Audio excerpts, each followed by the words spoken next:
نحمده ونصلي ونسلم على رسوله الكريم السلام علیکم ورحمۃ اللہ وبرکاتہ۔ میں طارق محمود القاسمی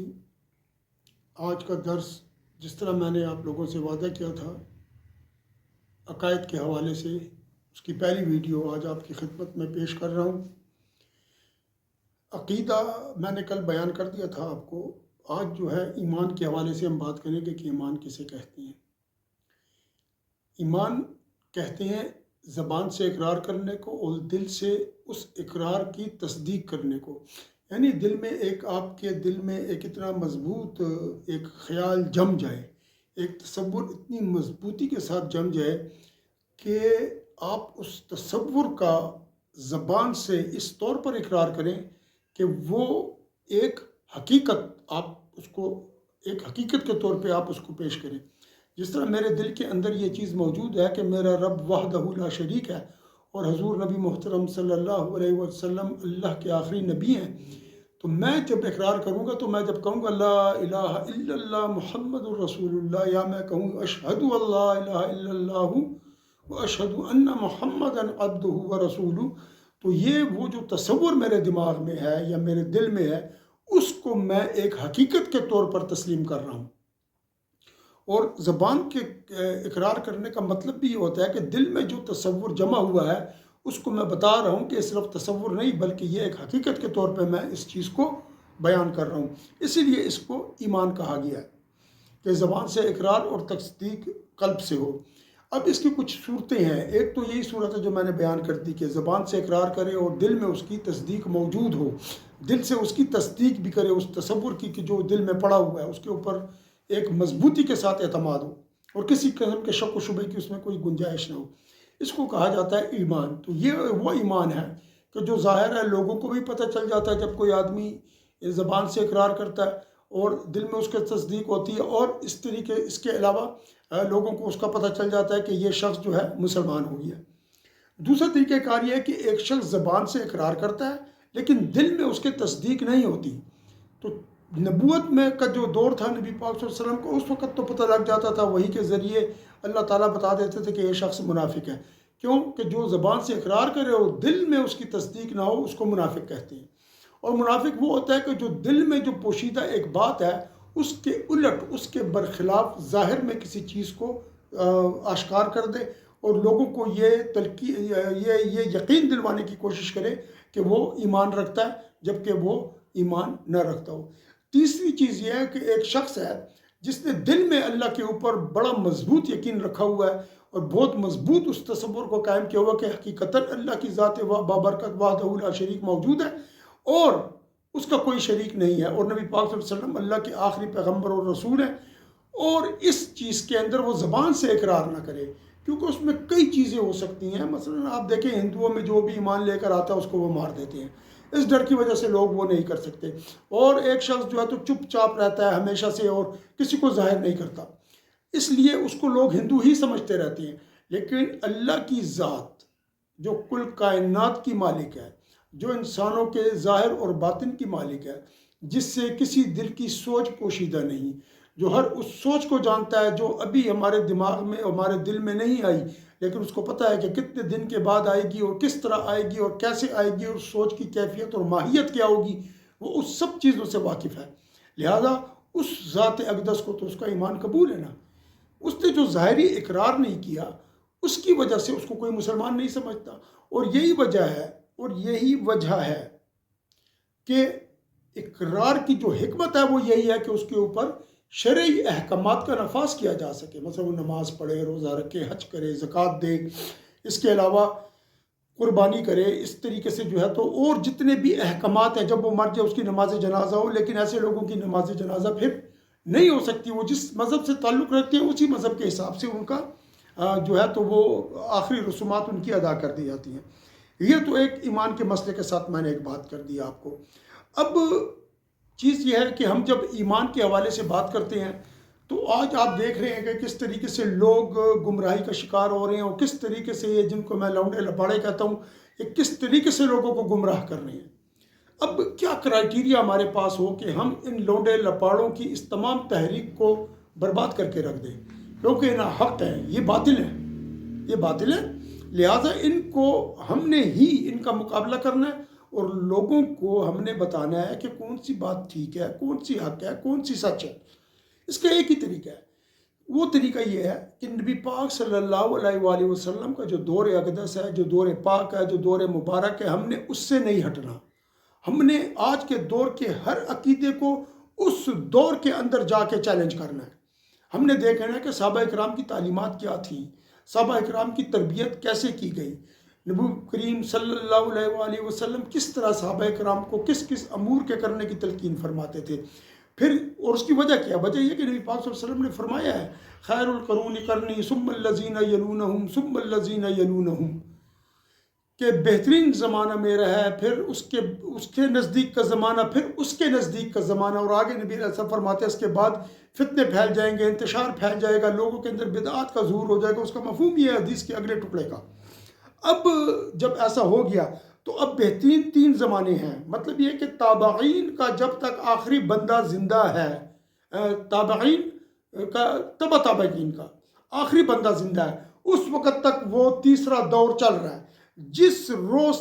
تابعین کا آخری بندہ فوت ہوا ہے اس کے بعد وہ دور ختم ہو گیا۔ اب بے شک اس دور کے اندر اور لوگ بھی آ کر شامل ہوتے رہے، کیونکہ وہ تابعین کی تربیت کے ذریعے سے آگے بڑھ رہے ہیں۔ جس طرح بعد میں جو لوگ آئے، امام بخاری ہیں، امام احمد بن حنبل ہیں، یہ تمام لوگ جو آئے ہیں یہ اس تیسرے دور کے بعد آئے ہیں۔ ان میں صرف ایک ہیں حضرت امام اعظم ابو حنیفہ رحمۃ اللہ تعالیٰ علیہ، کہ جو حضور نبی محترم صلی اللہ علیہ وآلہ وسلم کے صحابہ اکرام رضوان اللہ تعالیٰ علیہم اجمعین کے دور میں موجود تھے، اور ان کا دیدار انہوں نے کیا، اور ان کو تابعین کہا جاتا ہے، تابعین میں سے ہیں وہ۔ اب اس دور کے اندر جو عقیدے ہیں نا، ہم نے ان عقیدوں کو لے کر، اور آج کے دور کے جو عقیدے ہیں، جو آج یہ لونڈے لپاڑے بیٹھے ہوئے ہیں، کوئی یوٹیوب کی برکت سے آج وہ عالم بن گئے ہیں، کوئی سائیکالوجی میں ہے تو کسی نے میتھس پڑھا ہے، تو کسی نے فزکس پڑھی ہے، تو کسی نے کچھ پڑھا ہے، تو کسی نے کچھ پڑھا ہے، اور وہ سمجھ رہے ہیں کہ ہم بہت بڑے عالم ہو گئے۔ ایک اور بات بھی اس دوران میں برسبیل تذکرہ میرے دماغ میں آ گئی، تو وہ بات بھی میں آپ کو بتا دوں کہ وہ بات یہ ہے کہ میں اس دن ویڈیو جب اپلوڈ کر رہا تھا تو ایک اشتہار آ گیا ادھر،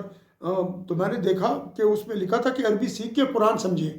ایک بات میری یاد رکھیں، عربی سیکھ کے کوئی قرآن نہیں سمجھ سکتا، یہ بات آپ نے پورے طریقے پر یاد کر لینی ہے۔ آپ جتنی مرضی عربی سیکھ لیں، آپ قرآن نہیں سمجھ سکتے۔ صحابہ اکرام عربی تھے نا،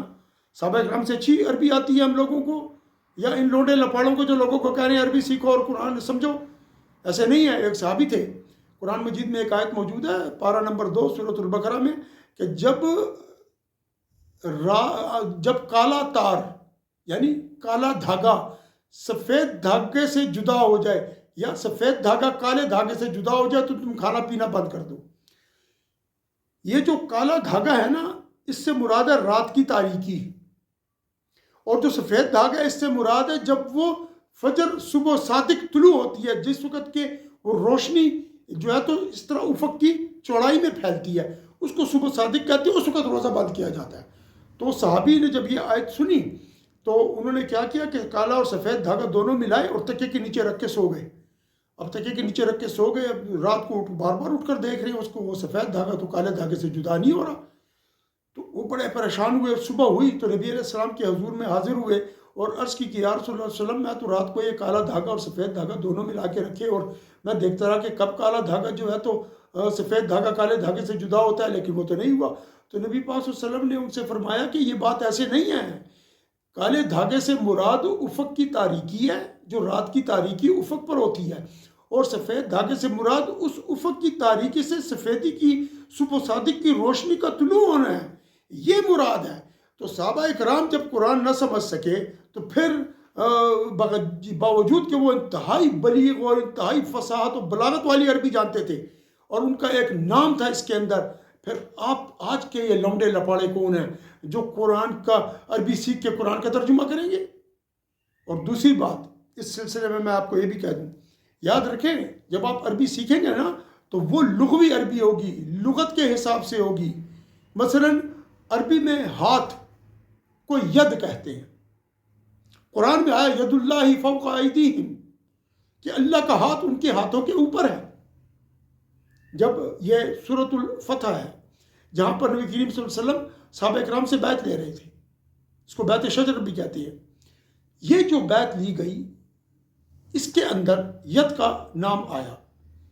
تو آپ اللہ کے لیے ہاتھ کا نام استعمال کریں گے نا کہ اللہ کا ہاتھ ہے. جس طرح یہ آج کل یہ ابن تیمیہ کا جو عقیدہ ہے اور جو یہ وہابیوں کا اور یہ جو اور لوگوں کا جو ہاتھ ثابت کرتے ہیں اللہ کے لیے، تو یہاں پر آپ بہت بڑا دھوکہ کھا جائیں گے. یہ ہاتھ ہے کہ اللہ کا ایسا ہاتھ ہے. اللہ نے جو ہاتھ کا ذکر کیا ہے نا، تو اس کے لیے ہمارے علماء کا اور نبی پاک صلی اللہ علیہ وسلم کے دور سے ہی صحابہ اکرام تابعین تبع تابعین کا یہ حکم چلا آ رہا ہے کہ اللہ کا ہاتھ ہے، ہم اس پر ایمان لاتے ہیں، لیکن اس ہاتھ کی ہم کوئی توجیح پیش نہیں کر سکتے کہ یہ خلق کے اعتبار سے کیفیت کے حساب سے کیسا ہے، اس کی کیفیت کیا ہے، یہ کس طریق پر ہے، اس کی شکل و ہمیں اس کا کچھ نہیں پتہ. ظاہر جب ہم نے اللہ کو دیکھا ہی نہیں، ہم اللہ کو دیکھ ہی نہیں سکتے، تو ہم کس طریقے سے اس چیز کو جانیں گے؟ تو یاد رکھنا، کوئی عربی وربی سیکھ کے یہ نہیں سیکھ سکتا. ہاں میں جو آپ کو سکھا رہا ہوں، میں جو آپ کو یہ سکھا رہا ہوں، اور یہ عربی کی کتاب ہے، یہ امام اعظم ابو حنیفہ کی فقہ اکبر ہے، عقیدے کی کتاب جس کی شرح ملا علی قاری نے کی ہے. میں یہاں سے عربی پڑھ کے آپ کو بتا رہا ہوں، تو میں نے استادوں سے پڑھا ہے، میں نے علم معانی پڑھا ہے، میں جانتا ہوں کہ علم معانی کیا ہے، علم بدیع کیا ہے، مجھے پتہ ہے کہ کس طریقے سے حقیقت اور مجاز کا فرق ہے. میں اس کے مطابق ان چیزوں کو پڑھ کر آپ کو بتا رہا ہوں، اور میں اس میں اپنے اساتذہ کا اور اپنے علماء عظام کا محتاج ہوں. ان کی کتابیں پڑھنی ہوتی ہیں مجھے انہی کے عقیدے کو لے کر آپ تک پہنچانا ہے، کیونکہ یہ بہت نازک مسئلہ ہے. اب یہاں سے آج کا جو یہ تو وہ ابتدا ہو گئی اس کا ایک. اب میں یہاں سے وہ عقیدہ شروع کر رہا ہوں کہ جو اللہ اور اس کے رسول نے ہمیں بتایا ہے، اور ہم نے اس کے اوپر چل کے ان چیزوں کو اپنے اندر مستقل اور انتہائی جزم کے ساتھ قائم کرنا ہے. تو آمنت باللہ، ایک مسلمان کہتا ہے میں اللہ پر ایمان لایا، وہ ملائکتی ہی، اور اس کے فرشتوں پر ایمان لایا، وہ کتبی ہی، اس کی کتابوں پر ایمان لایا، وہ رسول ہی، اور اس کے رسولوں پر ایمان لایا، والبعث بعد الموت، اور میں ایمان لایا مرنے کے بعد جی اٹھنے پر، والقدر خیرہ و شرہ من اللہ تعالی، اور میں ایمان لایا ہر تقدیر کی ہر اچھائی اور برائی پر، اس بات پر کہ تقدیر کی ہر اچھائی اور برائی اللہ تعالیٰ ہی کی طرف سے ہے. اب ملائکہ اللہ تعالیٰ کی مخلوق ہے، اللہ تعالیٰ نے ان کو پیدا کیا ہے، ان کے اندر کوئی خواہش نہیں، وہ ہمہ وقت اللہ تعالیٰ کی اطاعت میں مصروف رہتے ہیں. کتابیں وہ ہیں جو اللہ تعالیٰ نے ہم پر نازل، اللہ تعالیٰ نے ہمارے پیغمبروں پر، ہمارے نبی علیہ السلام پر اور اپنے پیغمبروں پر نازل فرمائی، ان کے اوپر ہم ایمان لاتے ہیں. حالانکہ ہمیں توراۃ انجیل زبور کا نہیں پتہ. ہمارے لیے جو ہے نا ہمارا ایمان بھی غیب پر ہے تقریباً، کیونکہ ہم نے نبی علیہ السلام کو بھی نہیں دیکھا، ہم نے نہیں دیکھا کہ قرآن مجید ان پر ہم نے جو یہ چیز ایمان لائے ہیں ہمارے بزرگوں کے سینہ بسینہ ہم تک پہنچا ہے، اور ہم نے اس کی تصدیق کرتے گئے ہیں. اور چونکہ اب اپنے ماں باپ کے گھر میں، مسلمانوں کے گھر میں پیدا ہوئے، لہٰذا ہمیں یہ ایمان سینہ بسینہ چلتے ہوئے پہنچا ہے. ہم نے کوئی بیٹھ کر تصدیق اور وہ نہیں کی تھی کہ لا الہ الا اللہ محمد رسول اللہ، بس اس کانوں میں اذان دے دی گئی. اس کے بعد جب بڑے ہوتے گئے تو ہم جو ہے تو یہ چیزیں اپنے بڑوں سے سیکھتے چلے گئے، اس طریقے پر ہم آگے چل رہے ہیں. اور اللہ کے رسولوں پر ہم نے نبی علیہ السلام سے لے کر تا آدم علیہ نبینا علیہ الصلوۃ والسلام ہم نے کسی بھی پیغمبر کو نہیں دیکھا، لیکن ہم سب پر ایمان لاتے ہیں. اس کی وجہ کیا ہے پیغمبروں پر ایمان لانے کی؟ اگر ہم اپنے نبی پاک صلی اللہ علیہ وسلم پر ایمان لے آئیں اور باقی پیغمبروں پر ایمان نہ لائیں، تو اس کا مطلب ہے کہ ان کے پاس کوئی اور دین بھیجا گیا، وہ دین نہیں بھیجا گیا جو کہ اللہ کے رسول نبی محترم صلی اللہ علیہ وآلہ وسلم کے پاس آیا، جو ہمارے پیغمبر ہیں محمد رسول اللہ صلی اللہ علیہ وسلم. تو اس سے ثابت ہوتا ہے کہ آدم علیہ السلام سے لے کر حضرت محمد صلی اللہ علیہ وآلہ وسلم تک جتنے بھی پیغمبر آئے ہیں ان سب کا ایک ہی دین تھا، یعنی لا الہ الا اللہ، اور اس وقت کا جو رسول تھا اس کے اوپر تصدیق، اس کی تصدیق کرنی اور اس پر ایمان لانا. اب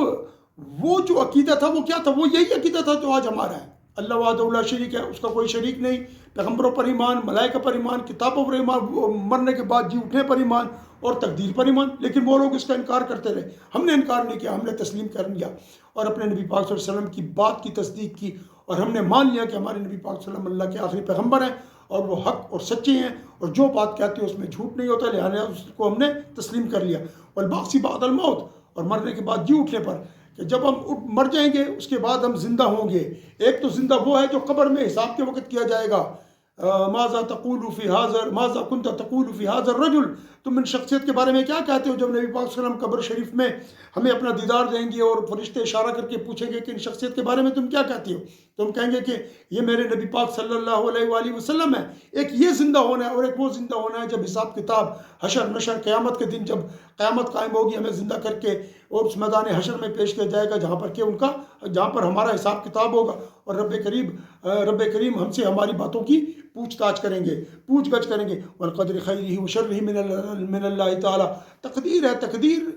یہ ہے کہ اللہ تعالیٰ نے، نبی پاک صلی اللہ علیہ وسلم فرماتے ہیں کہ اللہ تعالیٰ نے انسان کی پیدائش سے 50,000 سال پہلے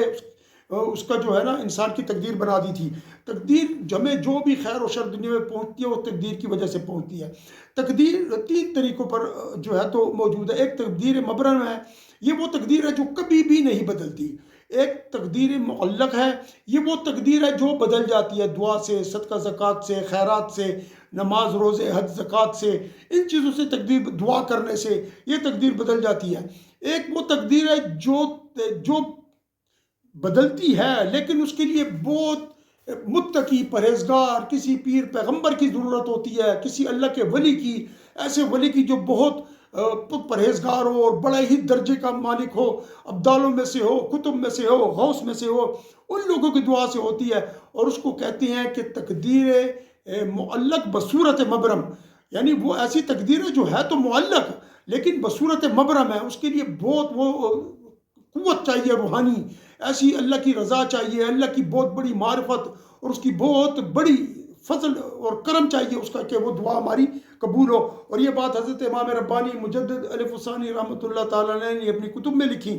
اپنے مکتوبات میں لکھی۔ یہ تقدیر کی 3 وہ ہیں، اور یاد رکھیں تقدیر جو بدلتی ہے جب آپ دعا کرتے ہیں، جب آپ صدقہ کرتے ہیں، خیرات کرتے ہیں، جس طرح ہے کہ صدقہ تو رد البلا، صدقہ بلا کو ٹال دیتا ہے، دعا تقدیر بدل دیتی ہے، تو یہ اللہ تعالیٰ کے پاس ہے اور اللہ تعالیٰ کے اختیار میں ہے، جس طریقے سے چاہیں، جیسے چاہیں وہ اپنا تصرف فرمائیں۔ اور جو تقدیر نہیں بدلتی وہ آپ کی موت کبھی نہیں ٹلے گی،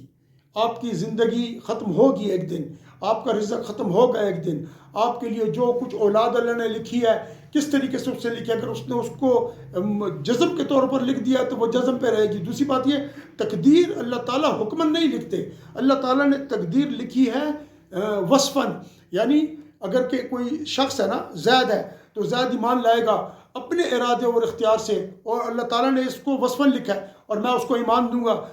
مثلا کوئی اور شخص ہے، آپ اس کو ابو جہل کہہ لیں، ابو جہل جو ہے تو وہ کفر کرے گا اپنے ارادے اور اختیار سے، تو میں اس کو کفر دوں گا۔ اللہ تعالیٰ نے اس طرح نہیں لکھا کہ زید پیدا ہوگا کافر پیدا ہوگا، ابو جہل جو ہے تو کافر پیدا ہوگا اور زید جو ہے تو مسلمان پیدا ہوگا۔ اللہ تعالیٰ نے ایسا نہیں لکھا، کیونکہ یہ ظلم ہے تو جبر ہے، اور اللہ تعالیٰ کی ذات ظلم سے بہت پاک ہے، اللہ تعالیٰ کی ذات ہر عیب سے پاک اور بلند ہے، اللہ تعالیٰ بے مثل و بے مثال ہے، ان کے اندر کوئی ایسی چیز نہیں۔ اس چیز کو اپنے ذہن میں بٹھائیں، اس پروگرام کو 2-3 دفعہ دیکھیں، 2-3 دفعہ دیکھیں کہ یہ چیزیں آپ کے دماغ میں بیٹھ جائیں۔ یاد رکھیں انہی جگہوں پر آ کر ہمیں دھوکہ دیا جا رہا ہے۔ آج کل کے دور میں لونڈے لپاڑے، ان کے پاس کوئی علم نہیں ہے لیکن یہ دھوکہ دینے کے اندر لگے ہوئے ہیں۔ جب انسان آخرت پر بھی مان لے آتا ہے اور تقدیر کی اچھی برابر اس پر بھی مان لے آتا ہے، اس کے بعد پھر مزید آگے اجزاء کا ذکر ہوتا ہے کہ حساب پر بھی ایمان لانا ہے، یعنی قیامت کے بعد کے دن ہمارا حساب کتاب ہوگا، میزان پر حساب لانا ہے کہ میزان حق ہے، کہ وہ جو ترازو ہے جس میں کہ اعمال تولے جائیں گے، جنت اور دوزخ پر ایمان لانا ہے، اس بات پر کہ سب حق ہے۔ یہ تو وہ چیزیں ہو گئیں کہ جو جس پر ایمان لاتے ہیں، اور یہ سب کی سب ہماری اس کے آخرت اور اس کے ساتھ تعلق ہے۔ اب آ جائیں جی واللہ تعالی واحد، اب اللہ کی توحید کی بات شروع ہوئی ہے۔ وہ فرماتے ہیں امام اعظم رحمۃ اللہ تعالی، واللہ تعالی واحد لا من طریق العدد ولکن من طریق انہ لا شریک لہ۔ وہ پھر قرآن مجید کی سورۃ الاخلاص کا ذکر ہے، اعوذ باللہ من الشیطان الرجیم، قل هو اللہ احد اللہ الصمد لم یلد ولم یولد ولم یکن لہ کفوا احد،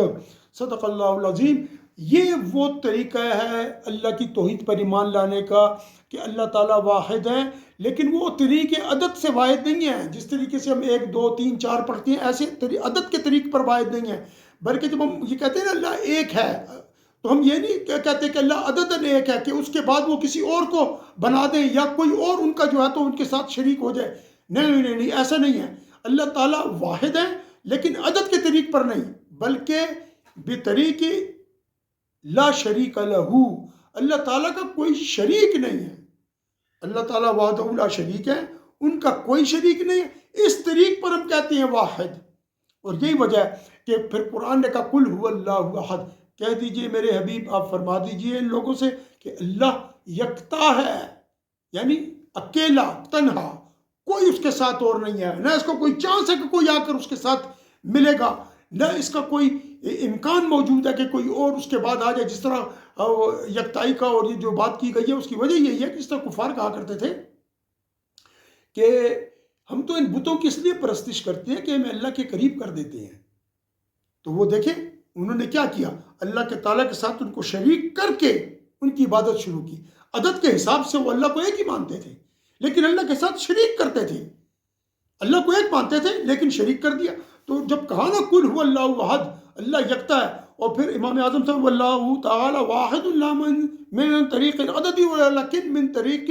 انہ لا شریک لہ، کہ عدد کے طریق پر نہیں جو کافروں کا طریقہ تھا کہ اللہ تو ایک ہے لیکن یہ اس کے شریک ہے، ان کے ذریعے سے ہم ان کی عبادت کرتی ہیں بتوں کی تاکہ یہ ہمیں اللہ تک پہنچا دیں. یا فلاں ستارہ جو ہے تو اس کی وجہ سے وہ بارش برساتا ہے، اس کی وجہ سے بارش ہوتی ہے. اس طریق پر نہیں، اس طریق پر کہ اللہ وحدہ لا شریک ہے، اس کا کوئی شریک نہیں ہے، کسی بھی قسم کی شراکت اللہ تعالیٰ کے ساتھ کوئی نہیں رکھتا.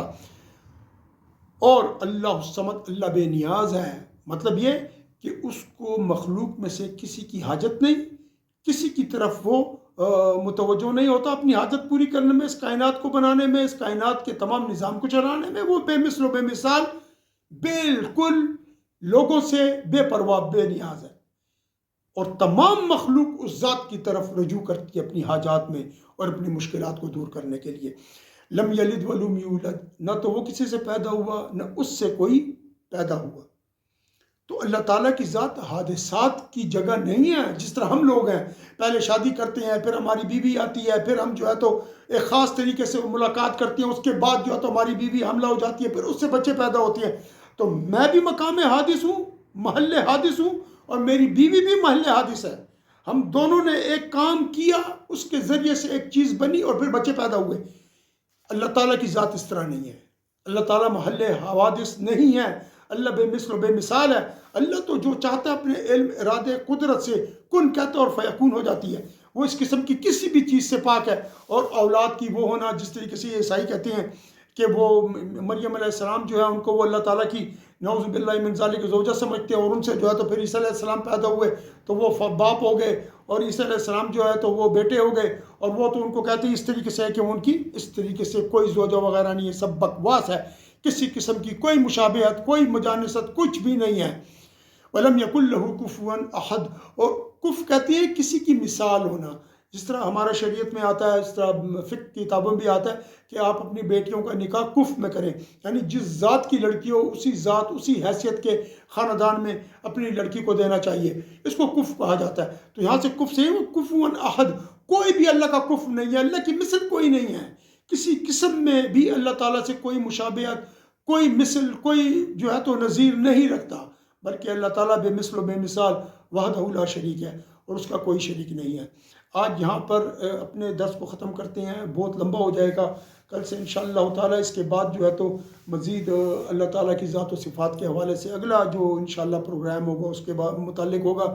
تو آپ برائے مہربانی، جس طرح میں نے پہلے بھی آپ سے یہ درخواست کی تھی کہ آپ اس کو سبسکرائب بھی کریں، اس چینل کو، اس کو شیئر کریں،